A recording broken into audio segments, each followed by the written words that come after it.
سید عالم صلی اللہ علیہ وسلم کے وصال ظاہری کے ایام قریب آئے تو حضور نے سرخ پٹی باندھی، تیز بخار ہے نبی کریم کو، 2 صحابہ سہارا دے کے مسجد میں لائے، نبی پاک علیہ السلام کو بظاہر سہارا دے کے لایا گیا۔ کریم رسول نے لوگوں کو جمع کیا، حضور آج کیا ہونے والا ہے، آج کیا کہا جائے گا، آج کس لیے میٹنگ بلائی ہے؟ نبی کریم کے کل صحابہ جب مسجد میں جمع ہوئے تو کھچا کھچ مسجد بھری ہے۔ وصال ظاہری سے چند یوم پہلے کی بات، نبی پاک نے فرمایا آج تمہیں کوئی جہاد کی ترغیب نہیں دینی، آج کوئی نیا پیغام نہیں دینا، آج تمہیں بتانا ہے کہ رب نے اپنے بندے کو اختیار دیا ہے، چاہے تو دنیا میں رہے، چاہے تو اس کی بارگاہ میں حاضر ہو جائے۔ اس عبد نے بارگاہ ربوبیت کی طرف لوٹنے کا ارادہ کر لیا ہے۔ حضرت صدیق اکبر رونے لگے تو صحابہ نے کہا تمہیں کیا ہوا؟ کہنے لگے سمجھ نہیں رہے، کسی کی بات نہیں کر رہے، نبی پاک تو اپنی بات فرما رہے ہیں، اس نے جانے کا ارادہ کر لیا۔ سنیے میرے بھائی، محبوب پاک نے فرمایا بھائی کسی شخص کو میری طرف سے کوئی تکلیف پہنچی ہو تو بدلہ لے سکتا ہے، بدلہ لے سکتا ہے، کسی کو تکلیف پہنچی ہو۔ صحابہ پھوٹ کے رونے لگے، محبوبہ کرم ہی کرم ہوا ہے، رحمت ہی رحمت آئی، آپ کے بارے میں گمان کرنے والا بھی دائرہ ایمان سے نکل جائے۔ حضور آپ کیا فرما رہے ہیں؟ فرمایا نہیں بھئی اٹھو۔ پیچھے سے جناب عکاشہ بن محصن اٹھے، ہاتھ کانپتے ہیں، آگے بڑھے، کہنے لگے یا رسول اللہ، ایک جنگ کے موقع پر آپ نے درہ مارا تھا، ننگی پیٹھ پر صفیں سیدھی کراتے، بات دل میں رہ گئی ہے، میں نے بدلہ لینا ہے۔ نبی کریم نے فرمایا بلال دوڑ کے جاؤ، فاطمہ کے گھر درہ پڑا ہے، درہ لاؤ۔ سیدنا بلال حبشی کہتے میں گیا، دستک دی سیدہ طیبہ طاہرہ، حضرت فاطمہ فرمانے لگی بلال کیسے آئے ہو؟ اماں جی وہ درہ چاہیے تھا۔ سیدہ کو تشویش ہوئی، کہنے لگے بلال نہ تو جنگ پہ جانا ہے، نہ جہاد ہے، نہ کوئی ایسا موقع ہے، حضور کی تو طبیعت مبارک بظاہر بڑی علیل ہے، درہ کیا کریں گے؟ حضرت بلال عرض کرنے لگے اماں جی ایک صحابی بدلہ لینے لگے ہیں، صاحب طبقات نے جملے لکھے ہیں، کہتے ہیں بی بی صاحبہ نے درہ بھی دیا اور امام حسن حسین کو بھی باہر نکالا۔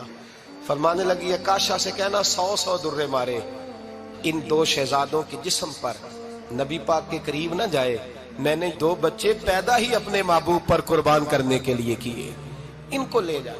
حضرت بلال کہتے میں 2 شہزادے لے کے آیا، اور جب دروازے میں میں لے کے پہنچا تو نبی پاک نے دیکھا تو آنکھوں میں آنسو آ گئے، فرمایا ان کو بٹھا دو، مجھے پتا ہے فاطمہ نے کیا کہہ کے بھیجا ہے۔ حضرت سیدنا بلال فرماتے ہیں درہ میں نے جناب عکاشہ کو دیا، حضرت عکاشہ درہ لے کے آگے جو بڑھے تو حضرت ابوبکر صدیق نے ان کے پیروں پہ ہاتھ رکھا، فرمایا عکاشہ میری طرف آ یا مجھے مار درے، نبی پاک کے قریب نہ جا۔ مصطفیٰ کریم نے فرمایا ابوبکر تو ہٹ جا، اسے آنے دے۔ فرماتے ہیں میں چند قدم آگے گیا تو مولا علی شیر خدا نے میرے پیر پہ ہاتھ رکھا، کہنے لگے عکاشہ سوچ تو صحیح تو کیا کر رہا ہے؟ حضور نے فرمایا علی ہٹ جاؤ، میرا اور ان کا معاملہ ہے۔ جناب عکاشہ آگے بڑھ رہے، نبی کریم نے فرمایا میں اپنی امت کو درس دینا چاہتا ہوں، خبردار خبردار زندگی میں تمہارے ہاتھ سے زبان سے کسی کو تکلیف نہ پہنچنے پائے، خبردار یاد رکھنا وہ معاشرے بگڑ جاتے ہیں، وہ معاشرے تباہ کر دیے جاتے ہیں جہاں ظلم ہوتا ہے، جہاں زیادتی ہوتی ہے، جہاں لوگوں کو ستایا جاتا ہے۔ محبوب کریم کے قریب آئے حضرت عکاشہ کہ حضور میری پیٹھ ننگی تھی، آپ بھی ذرا کپڑا ہٹائیے۔ نبی کریم نے پیٹھ سے کپڑا ہٹایا، جناب عکاشہ نے درہ جو اٹھایا تو صحابہ کی چیخیں نکلی، حضرت عکاشہ نے درہ دور پھینکا، حضور کے بطن اطہر سے لپٹ گئے، چومنے لگے، کہنے لگے حضور وہ تو صفیں سیدھی کراتے لگ گیا تھا، آپ نے کہاں مارا تھا؟ یا رسول اللہ میں تو بہانہ بنا رہا تھا کہ جاتی دفعہ مجھے وجود چومنے کا موقع نصیب ہو جائے، مجھے یہ موقع نصیب ہو جائے۔ میرے حبیب نے فرمایا جس نے جنتی دیکھنا ہو میرے عکاشہ کی زیارت کر لے۔ بھائی ظلم کا دروازہ کھلا ہوا ہے اور لوگ بھول جاتے ہیں زیادتی کرتے ہوئے، وہ بہو سے ہی کیوں نہ کریں، وہ اپنے گھر کے بھول جاتے ہیں کہ شاید پوچھنے والا کوئی نہیں، شاید میزان نہیں لگے گا۔ ایران کے بادشاہ نے اپنے بیٹے کو پڑھانے کے لیے ایک استاد صاحب کا بندوبست کیا۔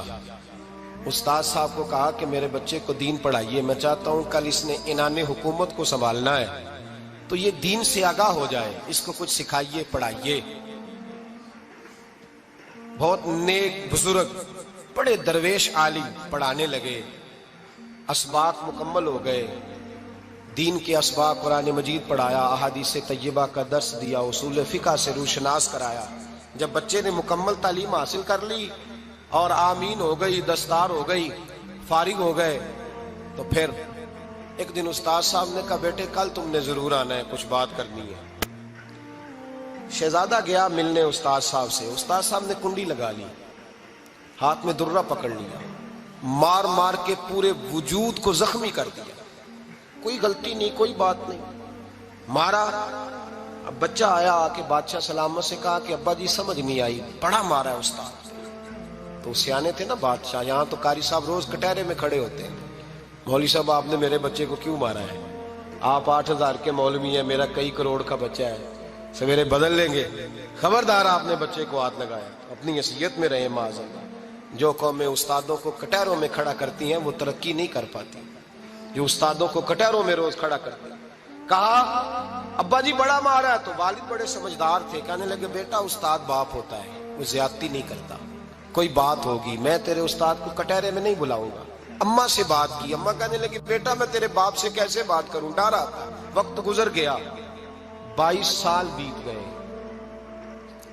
22 سال گزر گئے، بادشاہ کا انتقال ہوا، شہزادہ تخت پہ بیٹھا، پہلا حکم یہ دیا کہ میرے استاد کو بلاؤ، پہلا حکم۔ استاد جی بوڑھے ہو گئے تھے، چھڑی کے اوپر ٹیک لگا کے آئے اور بھویں سفید ہو کے جھک گئی تھیں، یوں آنکھ کھول کے بڑی مشکل سے دیکھا، کہنے لگے شہزادے حکم ہو۔ کب میں شہزادہ نہیں، اب میں بادشاہ بن گیا ہوں۔ استاد جی 22 سال بیت گئے، آپ نے مارا تھا، پر وہ درد چونکہ زیادتی کی تھی، میرا قصور کوئی نہیں تھا، تو نہ میری روح سے درد گیا ہے نہ میرے جسم سے گیا ہے، میں بے اختیار تھا، پوچھ نہیں سکتا تھا، آج با اختیار ہوا ہوں۔ سب سے پہلے پہلا حکم آپ کو دیا، بلایا ہے، بتائے کیوں مارا تھا، کیوں مجھے مارا تھا، میری زیادتی بتائے۔ تو استاد، بوڑھے استاد کی آنکھیں آنسوؤں سے بھر گئی، کہنے لگے بیٹے بس آج کے دن کے لیے مارا تھا، یہ جو دن آ گیا نا میری زندگی میں، اس لیے مارا تھا، یہ میں چاہتا تھا میری زندگی میں وقت آئے، آج کے بس میری مراد پوری ہو گئی۔ کہا صاحب کس لیے، مجھے بھی سمجھائے۔ آپ فرمانے لگے کتنی دیر ہو گئی تجھے مار کھائے ہوئے، کتنا زمانہ بیت گیا؟ کہنے لگا 22 سال۔ فرمایا زخم بھولے تو نہیں، درد ختم تو نہیں ہوئی، تمہیں بات 1 منٹ کے لیے بھی تمہارے حافظے سے محو تو نہیں ہوئی؟ کہا استاد جی روز رات کو یاد آتی، روز خیال آتا تھا۔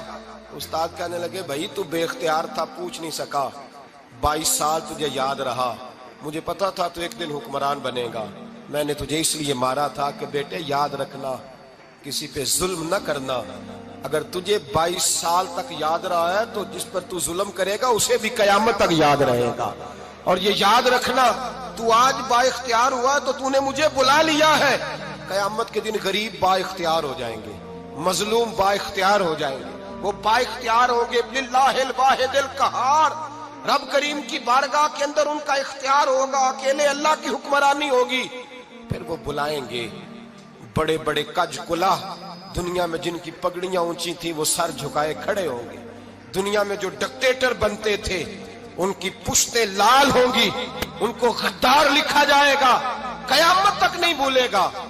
ظلم کرنا تو سوچ سمجھ کے کرنا، اتنا کرنا جتنا تم سہ سکتے ہو، اتنی زیادتی کرنا جتنی قیامت میں تم برداشت کر سکتے ہو۔